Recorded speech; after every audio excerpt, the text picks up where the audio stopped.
Hi, welcome back to Sketchbook Club. I'm Danny Gregory, and I want to tell you about some of the books and artists who inspire me, in the hopes that they'll inspire you too. So today I want to talk about, well, let me begin here. You know, there's a saying, in fact it's the title of a book, real artists steal. And essentially it's a way of saying that we all stand on the shoulders of giants, we're all influenced by other people, we're all building on the work of others. But sometimes you encounter an artist who, his ideas are so good and they're so interesting that you steal them wholesale. And I'm not really talking about forgery or plagiarism, but it's more like this desire to have had the idea that another artist had. You know, to see, like, what is it like to have actually come up with that and made it? Like, I want to have that satisfaction. And, you know, it can be something that, you know, can make your work derivative.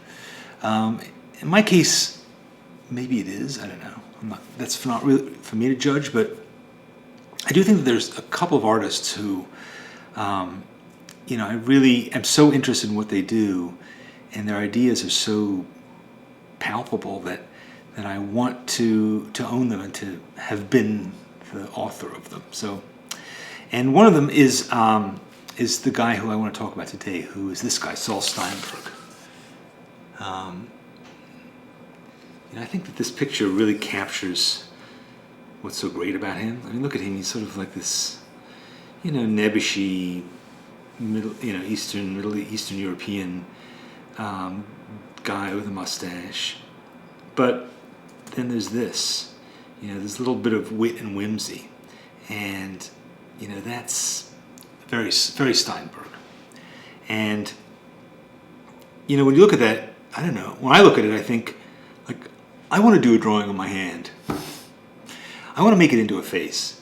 I want to see what that's like. That's just kind of the effect that his ideas have on me, and then maybe make it my own in some way. But I really want to start where he seems to have finished. So anyway, so Steinberg was born in I think in Romania in like around World War I. Came to America when he was in his late 20s. He had some tussles, wrangling with the fascists, as one will do, and he came to New York and he sort of set up shop here, and he ultimately ended up doing a lot of work for the New Yorker magazine, you know, which is certainly a great place to start. And probably the most famous thing that you might know him for is this. This is a piece of art that he made for the cover of the New Yorker, and you know, it's a really brilliant encapsulation of how we look at the world, really, you know, and it's so brilliant that it's been copied and spoofed endlessly. Again, this is what I'm saying about Steinberg. It's like he has these great ideas and you want to just sort of take them and make your own, albeit mediocre, version of them. But, you know, so here we have this, the west side of Manhattan, 9th Avenue, 10th Avenue, you know, and we see every detail of this neighborhood, right? This part of the neighborhood. You can see every single person, every window, all very, very detailed. Then we go further west, we get to the Hudson River, and then it just kind of becomes a bit vague. There's Jersey, and then out there somewhere is Washington, D.C., and Canada, and Mexico, and Nebraska, and Kansas City, and Las Vegas. Yeah, Los Angeles is way out there, and there's some other rocks and junk, and then there's the Pacific Ocean, and I don't know, there's Russia and Japan and China. You know, so it's a fantastic subjective point of view. This is the way that we all see the world, right? We all see what's up close and meaningful to us and in depth, and then we just have sort of generalizations that kind of describe the rest of the world.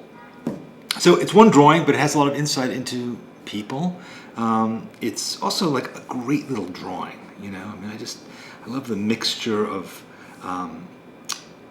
media. You know, he's using some kind of ink drawing. He's also using colored pencil. He might be using a bit of watercolor in here, but it's kind of hard to tell from this reproduction. But he's definitely he's thinking about his line quality and even his lettering. And the lettering is sort of crude, almost, handwriting like, but, almost childlike in some ways. So those are some of the elements of Steinberg, which is drawing, writing, humor, human insight, all those kinds of things. And so what I want to do is I just want to focus on one book of his. And this book, let me zoom out here a bit. This is a book that I've owned for a really long time. And as I said, I've been influenced by, quote unquote, or stolen from many times. First of all, what a great cover, right? Just this simple line drawing of this guy going one direction, looking another direction. And this book is called The Passport by Saul Steinberg. Came out in 1954. And right from the very get-go, you open the very first page of this book and you see this great, essentially a collage done, right, out of rubber stamps, like all kinds of little incidental space filler sorts of things that you might find in a rubber stamp collection. But it's made into this sort of image of a men's club, maybe. This guy sitting down here reading the newspaper, this guy taking a nap over here, there's a tree back there, and a clock, and he's just taken all these rubber stamps and then he's added stuff, these little, but it looks almost like doodly, as if somebody just been doodling in the book, but it's also a nice little picture. And then when you get to this very first page, Steinberg was a refugee, and I think like a lot of refugees, paperwork, dealing with bureaucracies, all that sort of stuff was very meaningful to him, and he made this quite a number of these kind of fake documents. So it's all looks very important, lots of signatures, rubber stamps, but it's all utterly meaningless. There's nothing, these words, you can't read them, there's nothing to be gotten out of all this stuff. All this writing here, signatures, this is almost like, I don't know, is this the Declaration of Independence or something? It feels like it, but again, kind of meaningless to us.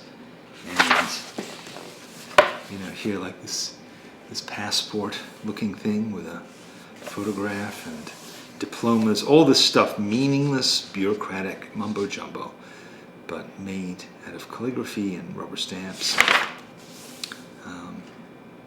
This is sort of like stained to look like ancient documents. So that's how this book begins. And then you come into things like this. So here he's just taken something very simple, piece of graph paper, thumbprint, and made a series of birds. And then here, another kind of graph paper, and it's cats playing or climbing up, is it the screen door or something like that, but you see all these cats through the screen door. More little bird creatures, and then this. I mean, how ingenious is that? Right? It's who you are, a self-portrait made in fingerprints. So he's probably cut some kind of little crude stencil and just made a portrait of himself. Couldn't be simpler. Again, tells a whole story. And now he takes that fingerprint idea and starts making other things with it. Starry Night. Some of you may recognize that I've ripped this off. I ripped it off quite recently in one of my dog drawings. And we ripped it off a couple of Steinbrueck things in the class playing. Because you want to play, you want to try the stuff out that he's making. Here he's taking sheet music, right, with the staff, and drawing like this couple being seen through, is it blinds or is it through bars? Here's a woman coming out of sheet music, carrying musical instruments. And this is a sort of a collage, basically, right? It's ripped up doily, piece of paper, shreds of paper, crumpled, made into faces, drawn upon, and then the page that they're on is drawn. So you have all these different textures, all basically paper on paper, but all with different kinds of personalities and characters. Look at that. So this is an actual chair that he's drawn somebody sitting on the chair. And here's her arm on this table. And look at this, the signature. Here's a person with a really embellished signature. You know what that kind of person is like, right?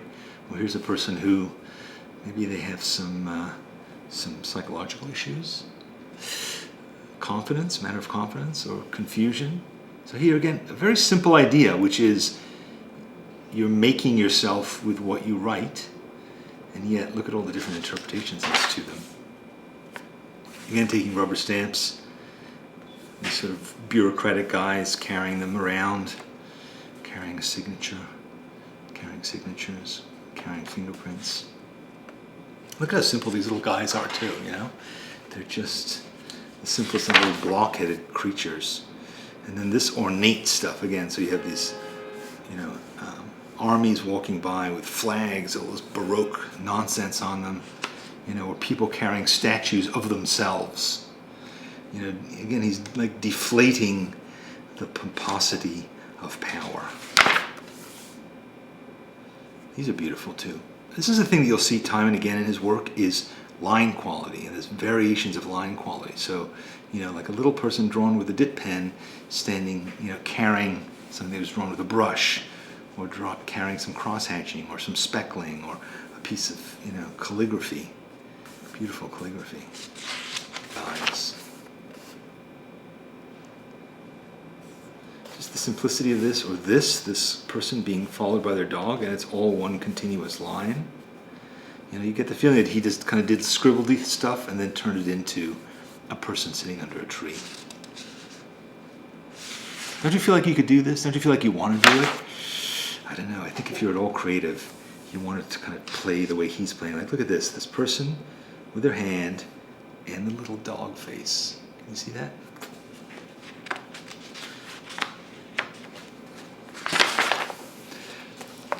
That's another really clever idea. It's couples, but some of them, you get the feeling that they're not probably that compatible, right? So he's very stiff and looks like he's made out of sheet metal, and she's frilly and she's drawn with these kind of scratchy lines, and she's very ornate.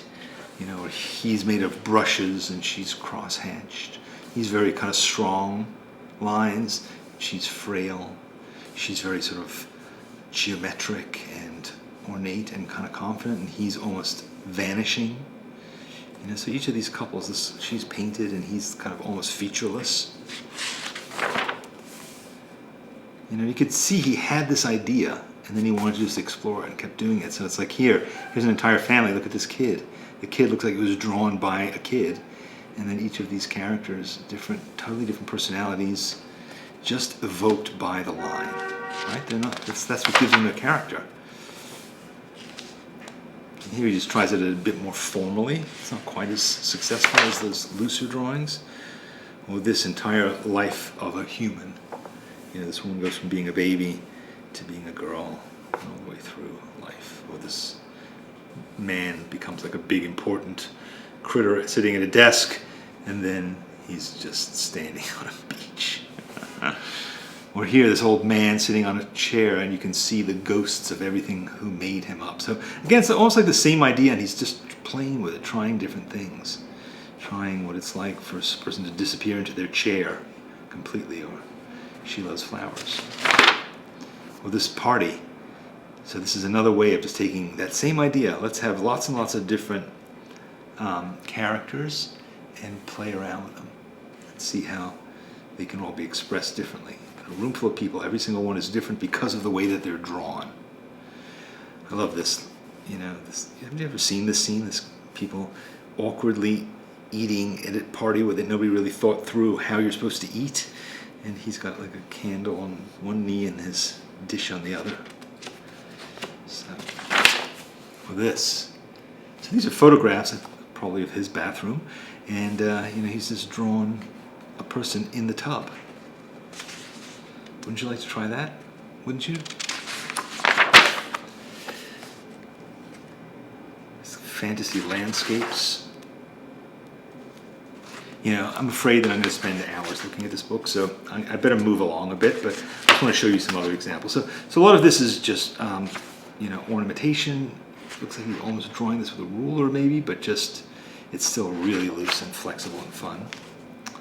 And these crazy locomotives. So you can see again his ideas, you know, just working out of these horses treated in different styles.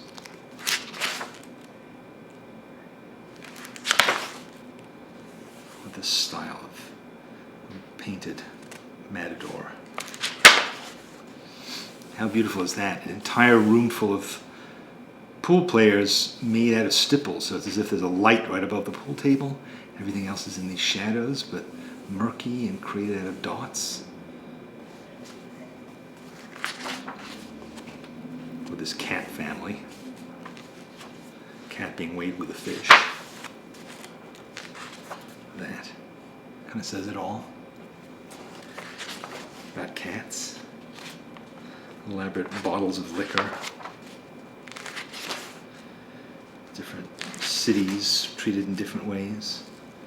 These trees, I mean, again, you can see how much fun he must have had just drawing this and making up these different marks. If you took a drawing a day with Veronica Lawler, you'd probably remember this exercise that she has you do where you just draw, just try different ways of representing lines and how many hundreds of ways there are to make marks just for the sheer pleasure of making marks. And this book is just a catalog of mark making. It almost looks like Matisse. I bet you he was looking at Matisse when he did those. This landscape. This looks like, must be Florence or, yeah, St. Mark's. Is that in Rome? I don't know.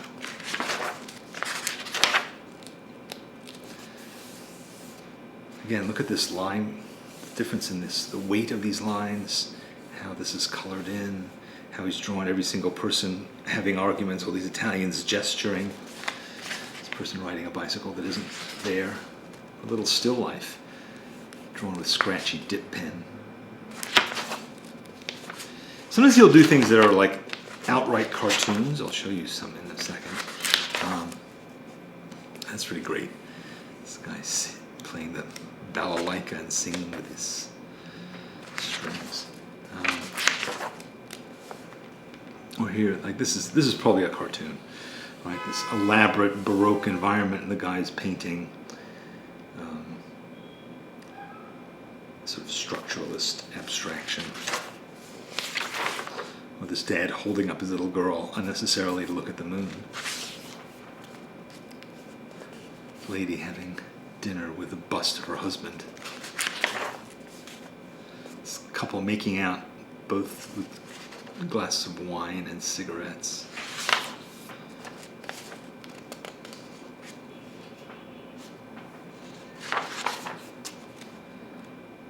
I like this one. Think. He's run out of room for the K. I'm not going to explain these jokes. There's nothing worse, but they're really great. And again, this is like, you know, captions, obscure. So he's like kind of will blend ideas.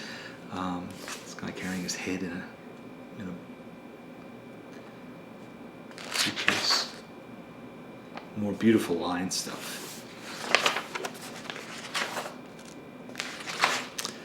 Well, I'm getting lost in this, so I'm going to wrap it up. I got to show you this though. Look, this is a photograph of like a rooftop, but he made it into a city. Drawn little trucks driving here and drawn windows there. Turn that photo into a city. This last third of the book really is, I think, just about traveling across America and seeing, you know, I mean, cars. Really elaborate cars and different kinds of people. This poor old dog.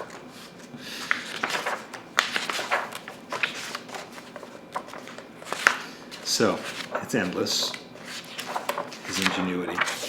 I'm going to wrap it up there. So look, Saul Steinberg, if you've never seen his work, just Google him. There's a lot of his stuff that's available online and you can see it. But you can also buy, these collections, and it's really worth studying them, because particularly when you see an idea being developed, which you wouldn't necessarily see from just a single Google image, but when you see one idea and then you see him doing variations on it, you can see it suddenly refine and click into a new level.